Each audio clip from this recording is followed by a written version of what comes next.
Hello! What? You mean this bit is already taken? How the hell did Cecil see out of these things? Hold on one second. Oh dear, thank goodness we got that out of our system, huh, Pika? Hey, once again, you have tuned in, and it's time to talk about comic books, isn't it? We are doing the golden age of DC comic books, 365 days, where we're taking this hardcover coffee table book given to us about 2 decades ago by one of our best friends. This has been surfing our coffee table ever since and has been a constant source of comic book shop style conversations, the kind we wish to recreate here today with each other right now. Hi! Welcome back. We are using this hardcover coffee table book for its intended purpose. We are going to open up to today's date, which is January the 9th. We're going to look at some comic book art of an antediluvian age. We are going to read the blurb, and then we're going to talk about comic books. And we're going to talk about comic books every day for the rest of the year. We're eventually going to ditch the book and move on to other things. I wanted to do a January redo. Now, seriously, last year we made a video using the same book, the same material. We made a 5-minute and 53-second video that got 8 views. Not bad for just starting out. I mean, you gotta start somewhere. But we have made so many strides. We have found our footing. We have really got some traction on this. We know what we're doing now and how to do it. Let's have a sip of coffee. And come on up. Bring up a chair, pull up to the coffee table. What goes better with a coffee table book? Some coffee table talk? Well, you bring your body, bring yourself, bring your cup of whatever it is that you're putting under your nose and pull up to the coffee table, our coffee table. We talk about comic books every day, and we're just going to take a few minutes every day to leave behind our problems and talk about our fictional loves, it's called escapism, where we can escape the daily reminders of these of all of these problems we have. That's why we enjoy our escapisms, you know? And thank you so much for tuning in. You are the most important ingredient in our recipe here, our show. We use this book for its intended purpose. It's January the 9th. And let's crack this book open. The Golden Age of DC Comics runs between 1938 and 1955. The Silver Age between 1956 and 1970. The Bronze Age, I'm a Bronze Age baby myself, runs between 1970 and 1984. And the Copper Age begins in 1984. I get these standards and definitions from the glossary of the Overstreet Comic Book Price Guide. I do. It's a great resource. This is the second time I bought one in 2 years. This is here to stay. I'm really enjoying this experience, reading these Overstreet books, especially this one here that I just picked up, which we'll be using going on during the year. We're going to test it out just a little bit today and tinker with our new style. And this is the Overstreet Guide to Grading Comics. I have a comic book collection. I've got several long boxes. I need to rebag, rebox, and reboard everything. What about you? Do you feel like you've neglected your comic book collection? Would you like to, throw some money at your local comic book shop and keep them open and help?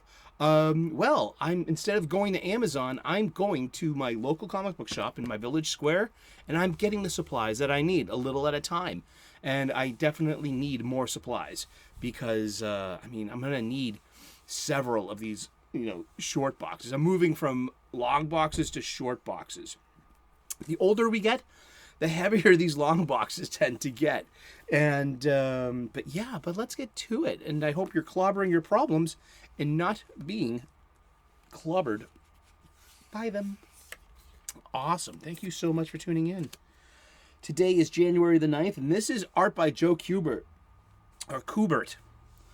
From the cover of Flash Comics issue number 67 from November of 1945.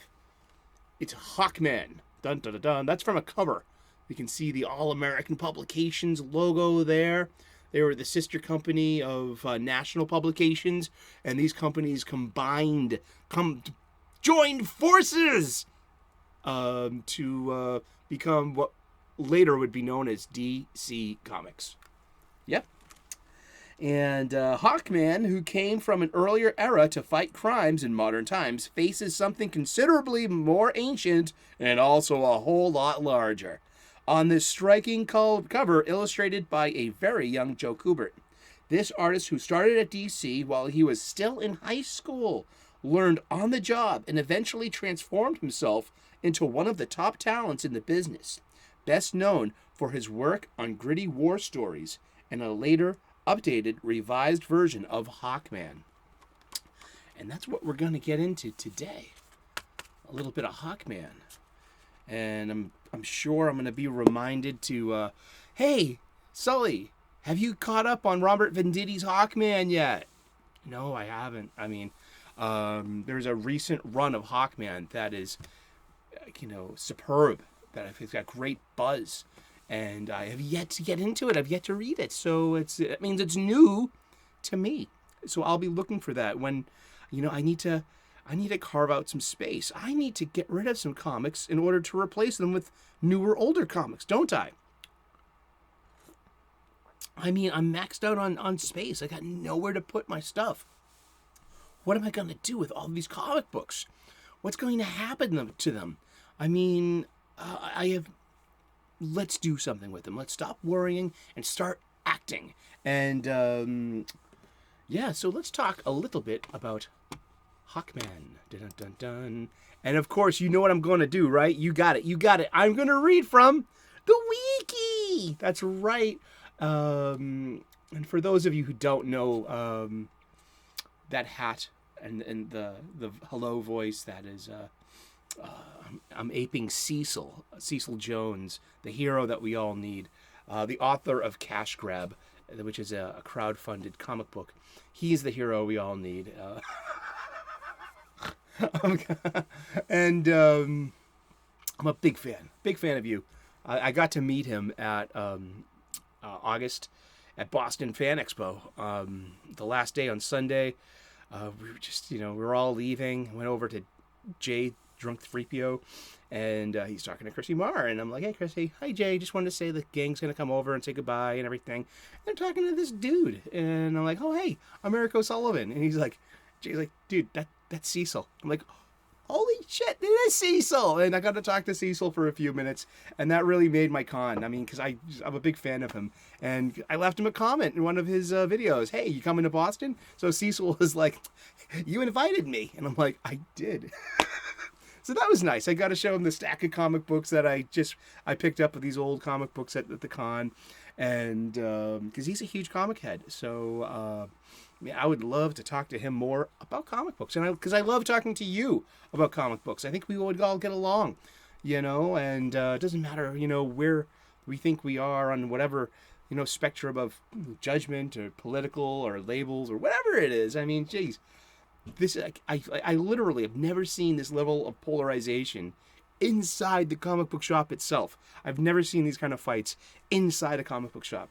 We keep comic book shop talk really fun, and it remains so to this day. I'm gonna go tomorrow and pick up some more supplies, or maybe Wednesday. Wednesday's the best day to go, in my humble opinion. It's new release day, and that's Wednesdays. It's a special day. New comic books come out, and it's a good time to go to your local comic book shop. And please go to yours, find yours in your neighborhood, where's around you, and go and spend money with them. That's what they're there for. We have a symbiotic relationship, like the Naboo and the Gungan. We keep each other alive. They keep us in funny books and supplies, and we keep them open, and the world turns. Yay. But let's get to Hawkman, and we're going to talk from the wiki for a second. Hawkman is most often depicted as a human archaeologist, Carter Hall, the modern-day reincarnation of an ancient Egyptian prince named Khufu. Or, here we go to the Silver Age, all right, a Thanagarian from Thanagaria, a Thanagarian police officer named Qatar Hall. Get it? Carter Hall, Qatar Hall, from the planet Thanagar. The character Hawkman is generally regarded as having one of the most confusing backstories of any in DC Comics. Due to a series of reinventions over the years following DC's 1985 series, Crisis on Infinite Earths. This is true.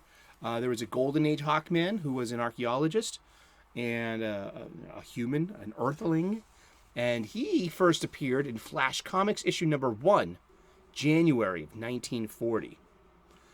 And as Qatar Hall, the Thanagarian police officer, he premiered in The Brave and the Bold, issue number 34, February-March of 1961.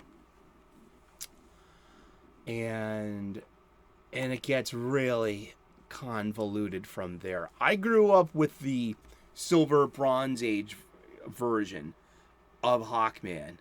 And then from the Copper Age on, Hawkman becomes a narrative mess. And it's taken reboots and years to straighten out which once was a simpler story. It was about reincarnation. It was about and then came the Silver Age, where there were space themes. That's it. They were aliens. Hawkman and Hawkwoman came from Thanagar. They were a married couple, and they were part of the Justice League of America. I grew up with these married couples in the JLA. We had Ralph Dibny, the elongated man, and his wife Sue. We had Barry Allen with his long-suffering, love of his life, Iris West, who gets murdered on her wedding day by the Reverse Flash. But don't worry, she's actually from the 30th century, and this was just a host body for her in the 20th century that her spirit could live in. So upon her death, her spirit was reclaimed and put into a new body by her parents in the future. So by the time, yes, these convoluted stories. I mean, they're just, isn't it funny? And we spend so much time arguing about, lore and about respecting the lore and respecting the characters. We do, and this is where it all comes from. This 83-year-old character who's had a few different incarnations, which is funny and I think ironic, because Carter Hall, the original, is being a reincarnation of an ancient Egyptian prince. And who is he now? I'm not sure. If you know who he is right now, is he Carter Hall, the archaeologist? Now, that was a version that I was enjoying in the Geoff Johns JSA. And Geoff Johns had a lot to do with Hawkman, too. He had a really good Hawkman series as well. And Geoff Johns just does wonderful, is one of the best modern-day DC comic book writers, in my humble opinion. But maybe, let's see, is there any...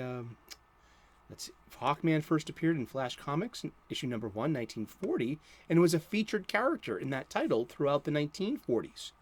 This Hawkman was Carter Hall, a reincarnation of the ancient Egyptian prince Khufu.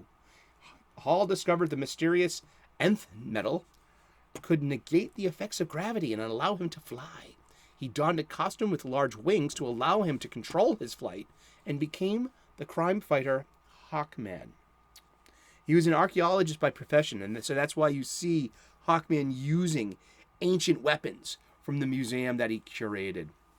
He was a charter member of the Justice Society of America, beginning with All-Star Comics, issue number 3, winter of 1940, and then issue number 8, he became the Society's chairman, a position which he held until the end of the JSA's run in All-Star Comics in 1951. Where I believe the comic changed to All-Star Western. And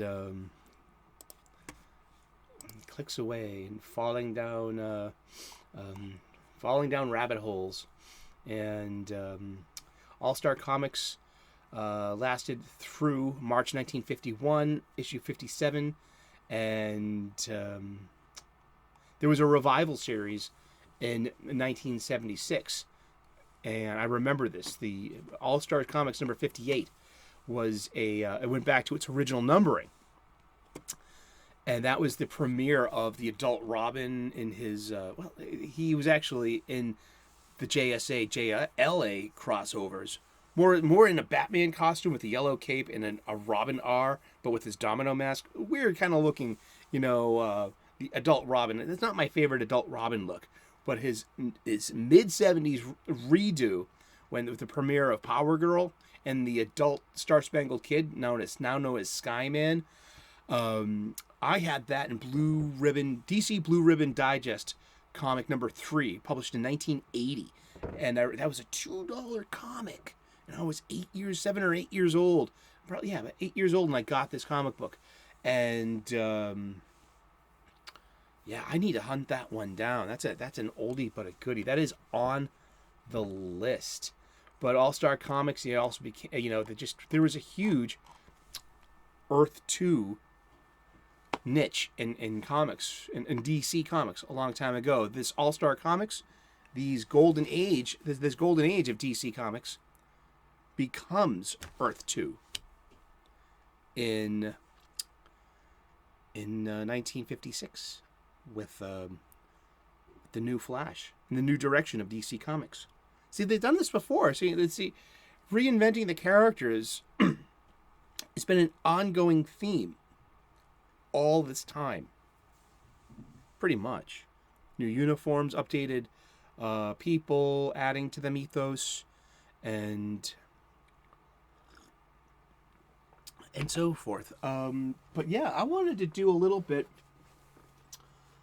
in the grading. I was on a great show during last weekend. On yesterday, I was at Wakazashi's Tea House, Gray, hanging out with Jim from Weird Science Comics and Wes from Thinking Critical. We had a really nice 2-hour-long talk about our best of 2022. Yeah, best of 2002, huh? And I have some beloved comics. We were talking about my number one comic of the 2022 was Jeremy Adams' The Flash. And a lot of that has to do with the writer respecting old stuff and making it a nice place to go for the older fan like me, who has stuff from 1995. This is 28 years old. This is almost a 30-year-old magazine. But this new magazine fits with this old magazine. Story-wise, theme-wise, fun-wise. It's its own flavor. Flash fans have somewhere to go. I mean, it's not all change. They've done that change. And they've gotten low sales, they've gotten backlash, they've gotten criticism, they've gotten trolled and dogpiled, fair or unfair. It's, people, do people really want change? Or do they want their original recipe? Do they keep coming back for the comfort food, in a way? I'm a chef, so I know what it's like, the powers of some comfort food. And when you deviate from a recipe, your guests might not like that. Be like, what's wrong with this? What, your new cook can't cook in the house style of what we're used to? It's a lot of that. So this is what we're gonna do. Now, I've been looking at the grading comics thing. So there are things to look out for in grading comics, such as your spine, your corners, any rolls. So you would pretty much take into consideration any dings, any imperfections, and you add them up, and you can take them off. And you kind of do a kind of, there's a math to it where there's a 10-point grading system, and so for every ding, you take little points off of it. These are, like I said, this is a 30-year-old comic book. These are in excellent condition. I'm very happy with that. And I've kept them they've been in their own bag, in their own. This is it's called Dead Heat. It's a mini event comic. This was written by Mark Waid. With you got Oscar Jimenez on Flash, and you got Humberto Ramos on Impulse. Impulse is a kid Flash. Like I was just saying about 30th Century and how Iris West, was waiting there for Barry Allen in the 30th Century. So when he was all done before the Crisis on Infinite Earths, pulled him back in for that one last battle. He was living in the 30th century with Iris, enjoying life, getting married. Finally, she was pregnant with twins, the Tornado Twins, Dawn, D-A-W-N, and Donald, D-O-N. And Dawn, D-A-W-N, is the mother of... No, it's Dawn. Yeah, it was Dawn. Who's who? I mean, yeah. Melanie Thon married Don West. Don Allen. So Donald Allen, married Melanie Thon, great-great-granddaughter of the Reverse Flash, Ebert Thon, and they had Bartholomew Allen, Bart, and he was Impulse. This is a really fun comic book too, by the way. And these magazines are in impeccable condition. They really are. And this is... I'm going to put these into bags. And with boards, yeah. I mean, this is one of my favorite kind of comic book wisdoms, too. It's about being bullied and about how to treat your bully.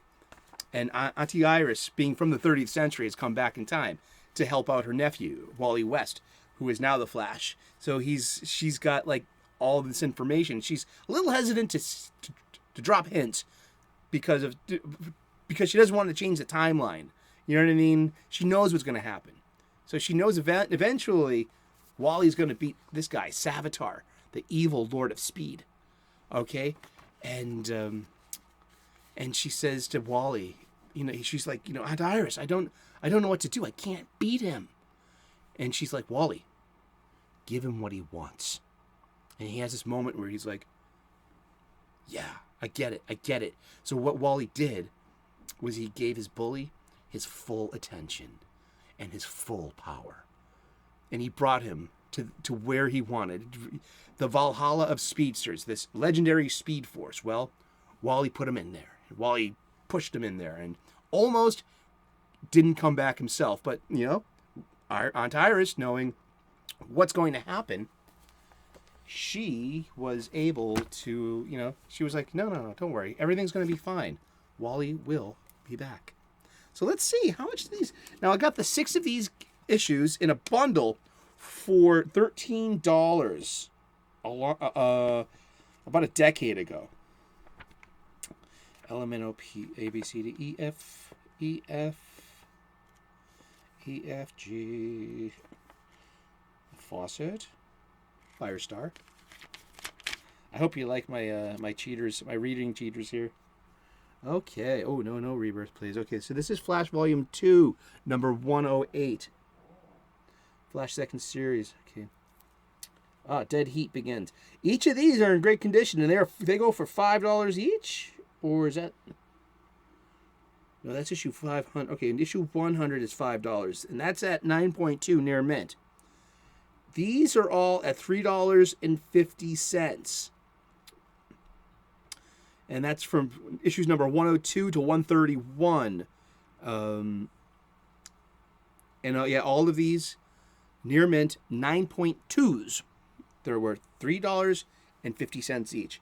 And originally at a cover price of $1.75 US in 1990. So let's go to our trusty CPI inflation calculator. And so $1.75 in December of 2005 has the same buying power as $2.65 today. So it's increased in price. It's by what, 85 cents? And I mean, well, there's that then, huh?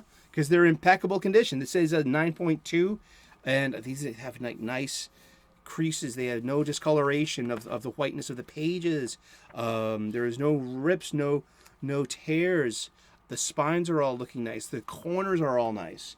So that's $3.50 times, 6.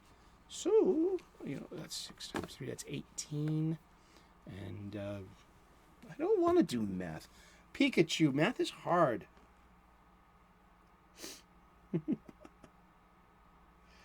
Let's see, $3.50 times 6. It's $21. So, I guess I could sell this for $21.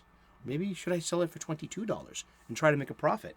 I don't know, but that's part of the game. So we're going to be putting these into new bags, new boards, and we found out they're worth. We did. We have found out that these are worth $3.50 each.